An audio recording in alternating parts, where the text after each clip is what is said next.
Do you like offensive-driven football? If so, you may want to skip this upcoming game between the Jaguars and the Falcons. As the last two games Atlanta has played, they have scored a total of 3 points. And as Jaguar fans, we all know that this offense is completely and utterly inept. So, to reiterate what I just said, if you are a football fan who loves high-scoring, offensive-driven games, maybe don't watch this one. Now watch, I say that, and each team will rip off 30 points somehow. That's just how the NFL works sometimes, you guys. But Jags are playing the Falcons on Sunday. Again, the Falcons don't have a good offense. I watched a little bit of their Thursday night game against New England that they had last week. And Matt Ryan was getting we think Trevor doesn't get any help. My God, Matt Ryan gets no help at all. As soon as the dude has the ball, he's got like 10 dudes on him. The Falcons' offensive line is trash. So hopefully Josh Allen can have a really, really good game. Dwan Smoot can continue to be a solid player. Maybe Kayvon Chason can contribute, anything to the Jaguars. Maybe. Just asking. Maybe. That is yet to be seen. But maybe. You never know. So we have an opportunity. Again, I never want to say that the Jaguars should win a game, because every single Falcon fan in existence is saying, "Oh, we'll get it right this week. This is the week we'll get a win. At least we play the Jaguars, so we'll get that win." And it's justified. It's justified. How could we blame them? Especially after the way the Jaguars played last week against San Francisco.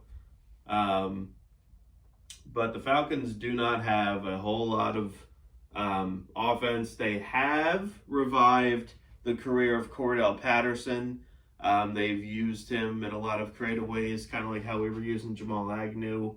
And of course, they have the rookie tight end Kyle Pitts, who many of you Jaguar fans wanted us to sell the farm for. So we're all well aware and familiar of who Kyle Pitts is. So the Jaguars will get a first-hand look at him on Sunday. Although I will say, I thought the Jaguars, considering the circumstances, I thought the Jaguars did a solid job against George Kittle last week. I feel like last Sunday could have been a game where George Kittle had like 150 yards and 2 touchdowns, and he didn't. So maybe the Jaguars can do a good job of containing Kyle Pitts, because really, obviously Julio Jones is on the Titans. Calvin Ridley is dealing with personal issues and is no longer playing right now. The Falcons don't have a whole lot. And like I said, their offensive line is trash. If you think Trevor has issues with protection, go watch the Falcons, because Matt Ryan is getting slaughtered every single play. So we have a chance with that. Again, a chance. Just a chance. I know I hate saying that, because that gif of Hawkeye saying, "Don't give me hope," comes to mind. But, But listen, I know this is kind of off topic, but the way that my mind works, I don't know how you guys are. So on Sunday when we lose, I'm pissed, and it's essentially all I think about. Monday, I'm annoyed. Tuesday, it's still on, and then my mind kind of switches to what could we have done differently? Especially in close games, especially the Colts game that was bothering me. And then Wednesday, it's really starting to trickle out of my mind. And then by Thursday, Clean slate. Clean slate. Done. Gone. Out of my mind. Moving on. That's how my mind works. I don't know about you guys, but that's how my mind works. And then, when the stars align and they actually win a football game, I feel good pretty much all the way until Saturday. And then I'm like, oh, they play again tomorrow. They'll probably lose. And this good feeling I have will be out the window. That sucks. But such is life as a Jaguar fan. No one made me do this. I chose to do this myself. So it's all my fault. I don't have anyone to blame but myself. Moving over to the other side of the ball. Moving over to the offensive side of the ball for the Jaguars. The Falcons don't have a great defense. I mean, they only have, 4 wins. They're not that great of a team. And I think they're a worse 4-win team than San Francisco was, because they were a 4-win team too, but they're not as good as San Francisco. So on the offensive side of the ball for the Jaguars, obviously we don't have Jamal Agnew anymore, so maybe Trevor will be forced to throw the ball to someone else.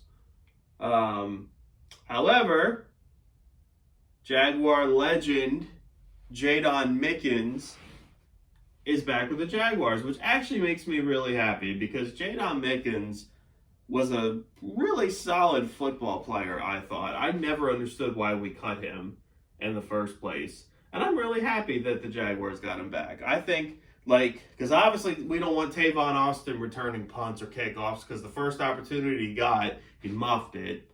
So actually claiming Jadon Mickens from Tampa's practice squad, I think I actually thought it was a good move. A good move from the Jaguars. Go figure. To cover up the loss from Jamal Agnew. I actually hope they use Jadon Mickens in the offense like they were doing with Agnew, because he's kind of the same speedy, shifty player. But when it comes to the other parts of the offense for the Jaguars, I don't think the offensive line has played horrible, but the Falcons don't really have anyone that scares me. I mean, they have Dante Fowler. We all know Dante Fowler. The Falcons don't really have anyone anyone player that scares me. Last week we had to worry about Nick Bosa. There's no Nick Bosa on this team. Excuse me, I'm sorry. Marvin Jones has got to get more involved in this offense. Laviska Shenault, see, it's hard because I know I've always said to you guys, I wish they would use Laviska Shenault in actual routes, but the dude can't run. He's slow. He doesn't get open. So it really does come down to Darrell Bevell scheming these guys open. Also, I know I may sound a little bit hypocritical because I talk about how Trevor only throws to Agnew and Arnold, but Dan Arnold didn't get a single target last week, which is really bizarre. So maybe this week, reverse the narrative and throw it to Dan Arnold a lot, especially since Trevor's other favorite target, Jamal Agnew, is no longer with us. I hope that James Robinson is 100% healed. Now, I have noticed that he doesn't have the same speed the last few weeks ever since he suffered that injury against Seattle.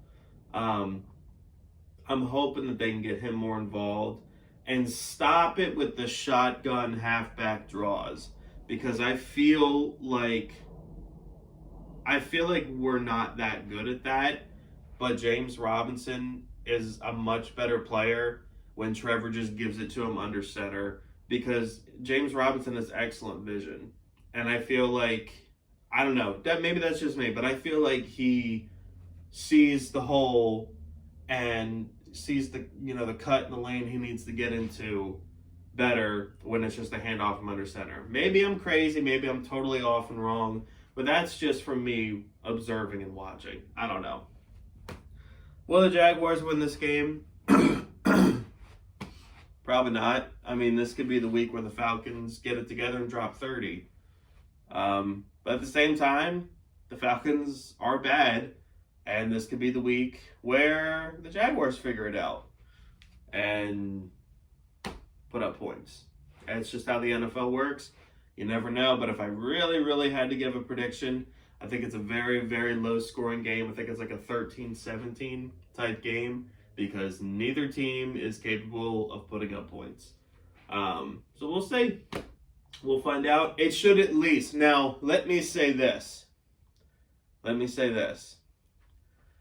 If we lose to Atlanta the way that we lost to Seattle, Houston, San Francisco, like if it's by halftime, if it's not a game, we have deeper issues than ever, more than ever to be believed.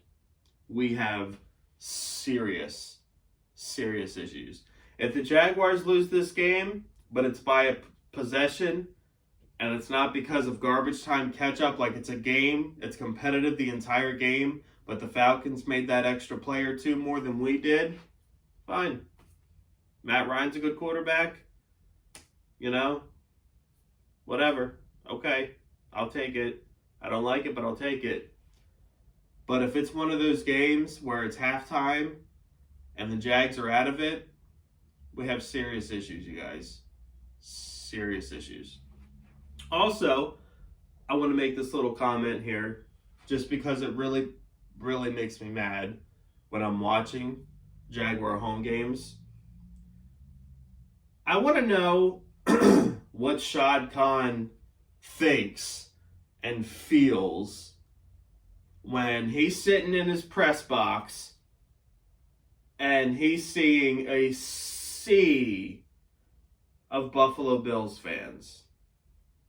And he is seeing his teal stadium be crimson red all around. Well, Jacksonville's not a viable city. It's not, Jacksonville doesn't care, so we have to do the fancy scoreboards, and we have to do the swimming pools, and we have to do blah, blah, blah, blah, blah, whatever, to get them to care because they don't care. But what's funny is when I go back to 2017 and I look at highlights of the home games in 2017, you know what I see? I see a lot of teal jerseys in the stand. I see a full stadium. You know what I hear? I don't hear when the Jaguars are on offense that the stadium is loud. I hear quiet on offense, loud as heck on defense, as it should be. Why would that be? Why would that be the case in the 2017 video and like the first month of the 2018 season? Because we were winning. You can have your swimming pools. You can take them. You can take the big scoreboard and cut it in half. Give Jaguar fans double-digit wins for years and years and years. You'll make your money, Mr. Khan. You'll make your money. Okay? Winning cures everything. And if you don't know how to do that, and if you really care about Jacksonville, and you really care about the team, sell the team to someone who knows what they're doing. That's my little rant for the day. I didn't know I was going to do that, but I've been thinking about it a lot. It really makes me mad. Excuse me. I just had to get that out there. If you're a Jaguar fan, you're not subscribed to my channel, I don't know what you're doing. You need to subscribe because you need to join the best Jaguar YouTuber group, community, whatever this is. You need to be a part of it. If you're excited for the game to where we might possibly beat the Atlanta Falcons, hit like. If you hate the Tennessee Titans, do both. Like and subscribe. Go Jags.